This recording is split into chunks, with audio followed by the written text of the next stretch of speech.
Bueno, el no triunfó en Venezuela. La mayoría de los venezolanos rechazó la reforma constitucional presentada por el presidente Hugo Chávez. La misma contemplaba la reelección sin límites y la extensión de mandato de 6 a 7 años. Sin embargo, Chávez se mostró tranquilo con el resultado y anticipó que continuará insistiendo en una reforma constitucional que instale un Estado socialista en su país. El presidente venezolano sufrió su primer revés en las urnas desde que asumió el poder en el año 1998. Su propuesta de reforma constitucional fue rechazada por la mayoría de los venezolanos en el referéndum de este domingo. La abstención nos derrotó. Esos millones de venezolanos que hace un año votaron, bueno, un buen número no fue a votar. Bien, una lección que nos han dado, una lección para todos nosotros. La reacción internacional no se hizo esperar. Los presidentes de Perú, Honduras y Nicaragua resaltaron el proceso democrático y elogiaron a Chávez por aceptar la derrota. Por su parte, el gobierno de los Estados Unidos, que estuvo a la expectativa y que previo al referéndum recibió la amenaza de Chávez de que le cortaría el suministro de petróleo si interfería con algún plan con la oposición, calificó el resultado como positivo. No obstante, Chávez reconoció su derrota, pero se mostró seguro de que lo volverá a intentar. Continúo haciendo la propuesta al pueblo venezolano. Esta propuesta sigue viva, no está muerta.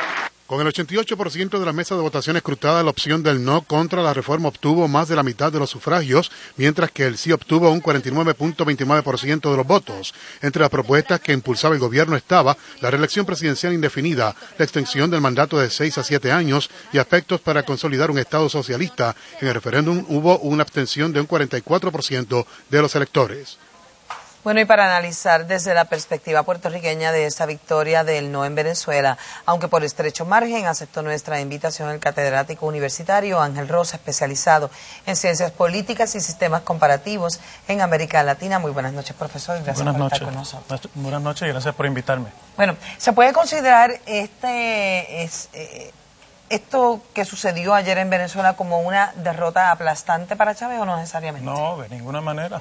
Lo que ocurrió ayer en Venezuela en realidad se trataba de una consulta que buscaba profundizar aún más lo que han sido las propuestas y el proyecto político del presidente Chávez, y ciertamente había mucho en juego para la sociedad venezolana.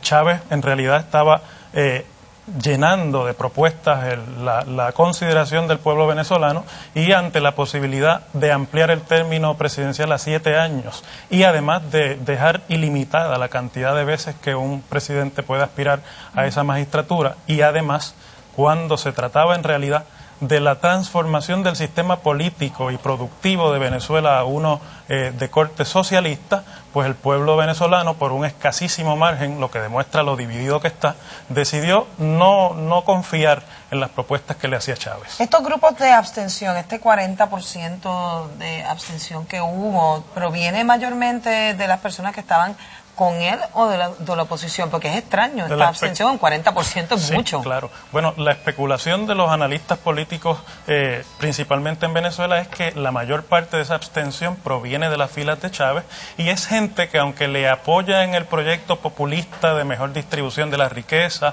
de mayor salud, de mejor educación al pueblo, no está convencida de que la transformación política y económica de Venezuela debe ir hacia el socialismo. Por lo tanto, en vez de votar en contra, prefirieron no votar.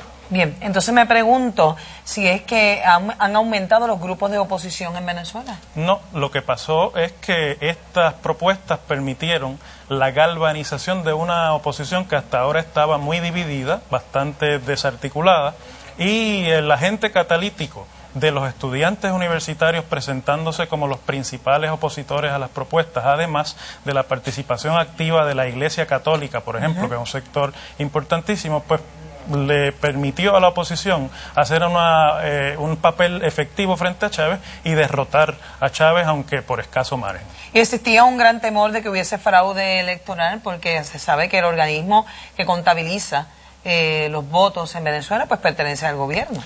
Bueno, mire, yo pienso que hubo dos grandes situaciones aquí. Chávez ganó en términos de la credibilidad que el buen manejo electoral y el conocimiento de los resultados fidedignos, bueno, en la misma noche de la elección, le permite a él mostrarse como un demócrata que respeta y acata el mandato público. Por otro lado, me parece que en el plano internacional, tanta controversia con el presidente y con el rey de España, con el presidente de Colombia, el cierre de Radio Caracas Televisión hace unos meses, pues que han contribuido obviamente a esta derrota, va a presentar cuando menos una desaceleración en lo que es el proyecto expansionista de Chávez en el área de América Latina, y ahora se lo tendrá que tomar con calma porque podría estar afectando las posibilidades de esas reformas en otros países donde ha tenido influencia. Claro, y me imagino que también uno de los puntos que causó mucho controversia y que también la gente pensó bastante antes de ir a votar a dar el sí, es el hecho de que los medios de comunicación él podía censurarlos en cualquier momento. Bueno, estaba también propuesto la reforma. Cuando escuchamos en el día de hoy a las personas diciendo que Chávez ha actuado como todo un demócrata, en realidad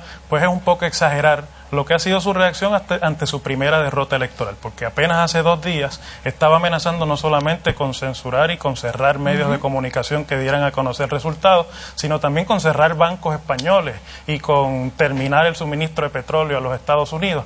Estas actitudes en realidad no corresponden a un verdadero demócrata, y Chávez, bueno, ha tenido que aceptar la derrota de la manera más gallarda posible, supongo yo que para no hacer más daño a lo que es ya su proyecto político, que para nada se tiene que ver afectado si sabe utilizar con prudencia el resultado de esta consulta. Muchas gracias al catedrático Ángel Rosa por haber estado con nosotros brindándonos esta orientación y esta reacción de lo que sucedió ayer con este referendo en Venezuela. Continuamos con más y David.